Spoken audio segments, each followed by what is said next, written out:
Pulsar Suni ഭീഷണി ഉയർത്തുകയും അസഭ്യം പറയുകയും ചെയ്തിരുന്നു. നമസ്കാരം, കൊട്ടാരക്കര മീഡിയയിലേക്ക് സ്വാഗതം.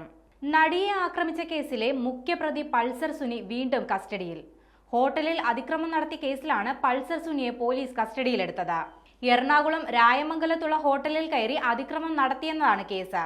ഭക്ഷണം വൈകിയതിനെ തുടർന്ന് ഹോട്ടൽ ജീവനക്കാർക്ക് നേരെ പൾസർ സുനി ഭീഷണി ഉയർത്തുകയും അസഭ്യം പറയുകയും ചെയ്തിരുന്നു. പിന്നാലെ ഹോട്ടലിലെ കുപ്പി ഗ്ലാസുകൾ ഇയാൾ എറിഞ്ഞു പൊട്ടിക്കുകയും ചെയ്തു. ഹോട്ടലിന് പുറത്തിറങ്ങിയതിന് പിന്നാലെ പ്രതി ഹോട്ടൽ ജീവനക്കാരോട് "നീയൊക്കെ ക്യാമറയില്ലാത്ത ഭാഗത്തേക്ക് വാ, നിന്നെയൊക്കെ ശരിയാക്കി തരാമെന്ന് ഭീഷണിപ്പെടുത്തിയതായും എഫ്ഐആറിൽ പറയുന്നുണ്ട്. സംഭവത്തിന് പിന്നാലെ ഹോട്ടൽ ജീവനക്കാരുടെ പരാതിയിൽ കുറുപ്പുംപടി പോലീസ് ഇയാൾക്കെതിരെ കേസെടുക്കുകയും ചെയ്തു. നടിയെ ആക്രമിച്ച കേസിൽ കർശന ജാമ്യ വ്യവസ്ഥകളോടെ പുറത്തിറങ്ങിയതിനിടയിലാണ് വീണ്ടും പൾസർ സുനിക്കെതിരെ കേസെടുത്തിരിക്കുന്നത്.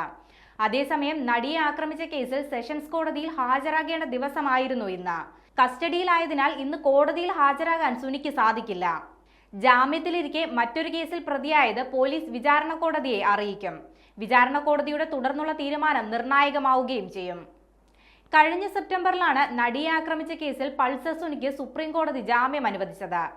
7.5 വർഷത്തിന് ശേഷമാണ് സുനിക്ക് ജാമ്യം ലഭിക്കുന്നത്. പലതവണ ഹൈക്കോടതിയിൽ ഹർജി നൽകിയിരുന്നെങ്കിലും ജാമ്യം ലഭിച്ചിരുന്നില്ല.